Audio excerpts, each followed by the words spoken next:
Good morning, Saints. Happy Friday to everyone, and welcome to our Fully Awake 365 devotional. We're glad you're joining us today. It is November the 22nd. We are in the month of gratitude. Good morning, LaDonna. Good Can you morning. hear me? Can you hear me, LaDonna? Yes, can you hear me? Yes, Delay. I can hear you. Yeah, maybe there's a delay of some sort. All right, so we'll just let it delay. That's all right. Well, you look good in your bathrobe, LaDonna. Hopefully it does still have a tie connected to it of some sort. It does. All right. Well, welcome to our Friday morning devotion. Today we're going to talk about the prodigal, and I've got a little joy for you this morning. This is, whew, man, arguably the greatest R&B singer ever. I think there's at least an argument for it. One of my favorite songs, man. The way it goes from the verse into the chorus is just a thing of beauty. All right, so see if you recognize the artist and the song.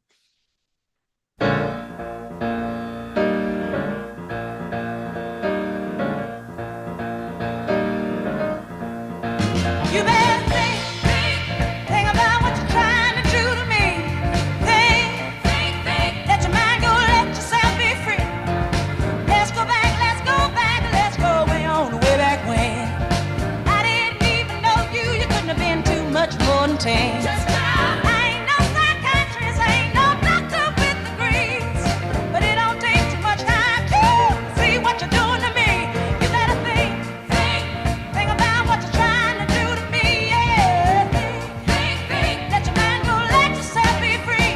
Oh, freedom, freedom, freedom, oh, freedom, yeah, freedom, now freedom, freedom, give me some freedom, oh, freedom. All right. Brandon was listening to my song. She said, we should do this in church. I was like, yes. Think about what you're trying to do to me. Think about trying to condition my mind. Freedom from religious bondage. Well, we really should do that song. It's amazing. All right, talk to us, Brandon. All right, let's see. I'm trying to see who this is. Dr. Sharonda. No, that's not Dr. Sharonda, but Dr. Sharonda got it as well.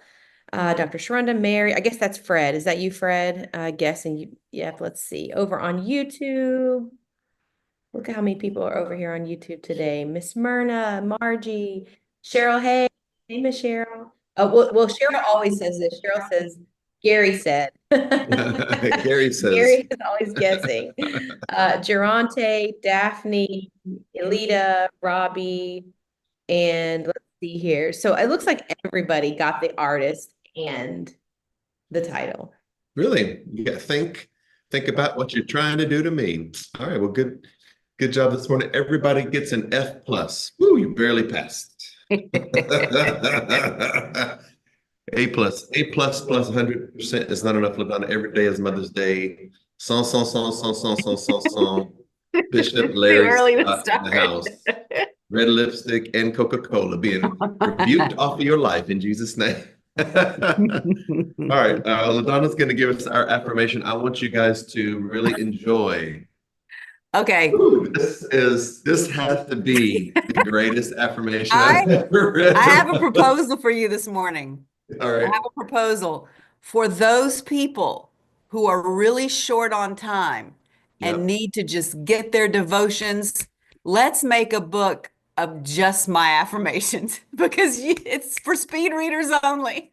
You know what? One of the best affirmations would be just no Yes. or stop No. Or yes. or the song today. Think. One word affirmations. That's my niche. That's what I'm gonna start writing. One word affirmations. Somebody just said niche. I'm coming to your house today to get you. I'm on probation, I know, for You'll saying get to say niche. niche on the. By the way, Friedrich Nietzsche in the circles, the academic circles that I frequent, LaDonna, I frequent them. Yeah. They say Nietzsche, Nietzsche. I know. I don't and like I'm it like, either. why are you trying to be so? Why are you trying to be so such a much? But It's see, just I also don't like that you say Buddhist. So Buddhist. It's a Buddhist. It's not a It's not a Buddhist. It's a Buddhist. Yeah. All right. Give us if you guys have time, LaDonna's okay. going to give us our affirmation this morning. Now I'm laughing so hard I can't say it. Okay. I remember who I am. It's a great affirmation. All right, the prodigal. So when you have created a situation for yourself, I read a meme yesterday that part of healing is being able to recognize what part of the trauma we created for ourselves. Of course, we are exposed to other people's lower vibration. Other people hurt us, organizations hurt us, the world hurts us. But part of our healing, when we're ready to hear it, is that we do create some pain for ourselves. And part of that healing is being able to own it, that yes, I also am aware that I'm hurt by others, but what have I done to myself in this process? So that's a part of our healing. Well, when we create situations for ourselves that we don't want, hopefully, we come to realize, like the prodigal son, but that's not always the case. So the story of the prodigal son is he's in the hog pen after spunting up all his money, LaDonna. That might have been spunt up. It's money. That might have I been spunt it spunt up. up. Yeah, I have a friend who went to Howard University. And he said he had a roommate who would get money from his parents every month. And he would ask his roommate, "Hey, let's go to McDonald's. Let's go get something to eat." And he would say, "That might have been spunt up." Yes, when we spunt up all of our money, we're in the hog pen of life. We can either continue to eat the food for the slop, or we can come to ourselves. And then he came to himself. Then he remembered who he was and began the journey back to his father's house. And so the father's house is obviously a metaphor for consciousness, for personal awakening, or at least a remembering of who we are. But sometimes people don't come to themselves. They continue to stay in the situations that they have created. And it takes them years and years. Sometimes maybe they die in that hog pen. We're thankful this morning that when we create something, we also have the capacity to recognize it. In the same way, Adam, or in a different light, Adam did not come to himself. He made a mistake. He ate of the forbidden tree, which is a metaphor for truth, the truth that wants to promote itself over other truths, the hierarchy of caste. Our truth is better than your truth. It's a metaphor for interfaith coexistence, really. And so in that way, Adam could have come to himself. Did you ever recognize that when Adam and Eve ate of the fruit, they were still in the garden? They were still in that space. They were not kicked out of the garden until they refused to come to themselves, right? Adam, where are you? Why have you eaten of the tree? Okay, well, I'm naked. I'm ashamed. I'm hiding. Okay, that was what kicked him out of the garden, was his confession of his shame, of his guilt, and then of blaming others, blaming God, blaming the woman. Yeah, all that is a part of the narrative of being asleep, being a sleepwalker. Adam could have come to himself and stayed in the garden. God really didn't kick Adam out. He kicked himself out by his confession of guilt and shame. So if we were to view mistakes just as stepping stones, as a practice of our learning, we could stay in that homeostasis of a higher vibration of God's presence, of oneness, of spiritual attainment. But we seem to get mired in the guilt and the shame, which really just causes the pattern to become cyclical. It just continues to repeat in our lives. So the question this morning is, do you want to be like Adam and kick yourself out of a space of joy and harmony and peace and righteousness and happiness? Or do you want to be more like the prodigal son, who all of us have had missteps and mistakes, but can we come to ourselves quickly enough to maintain that space of joy and righteousness and peace? Hope that we can stop eating the pig slop and learn to eat What is the pig slop? It could be going to a church that continues to condemn you every week. When you come to yourself, you get out of the hog pen of religion. Yeah, you get out of the hog pen of condemnation and literalism and fundamentalist thought and conservative ideologies, and you wake up to the bigness and beauty of the awesomeness of God and of yourself. That's how we come to ourselves. Get up out of that crazy hog pen of backward religion and get on over to Spirit and Truth Sanctuary. The shameless plug there. All right, give us our affirmation or our prayer, LaDonna. So I just want to say one thing quickly before during the years that I taught school, I would encounter students sometimes who would be very upset with themselves for ever getting any answer wrong, to the point sometimes of tears and I'm so stupid. And I would always say to them, no, you're not stupid. You're just ignorant of this information. Stupidity and ignorance are two different things. Ignorance just means you don't know something. That's why you're in school. That's why you came to learn. That's why you have a teacher. It doesn't make you stupid. But once you know better, then you do better.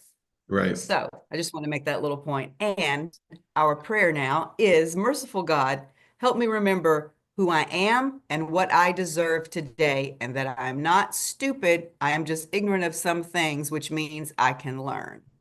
Yes.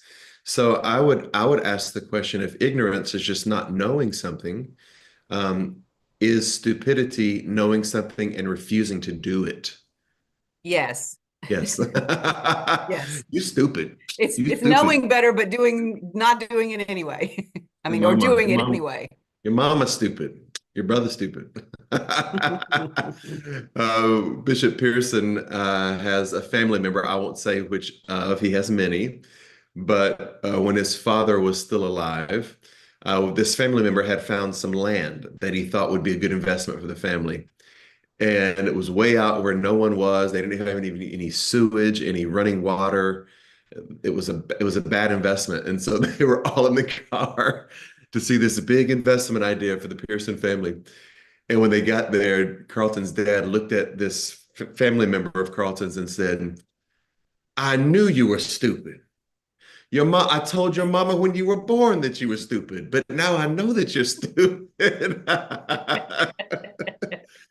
You stupid. You were born stupid. All right, so that's just a little Pearson family trivia joy for you this morning. Sunday morning, we will pick back up on our biblical contradictions sermon series, and I'm very excited about it. That is kind of one of my joys, is being able to rightly divide the word of truth. And when we recognize contradictions, not to throw everything away, but you try to find the middle ground, the tension between the polarities. That the Bible is not univocal, but it's multivocal, and it's designed that way to give us different perspectives. It's not supposed to speak with one voice. There's not one author. There are many different people with different perspectives and opinions. And so we look forward to Sunday morning, and it is 35 degrees outside. I had to get up this morning and turn my sprinklers off. And so stay warm today, and we hope you guys have a great rest of your day. And today, remember who you are. Go in peace.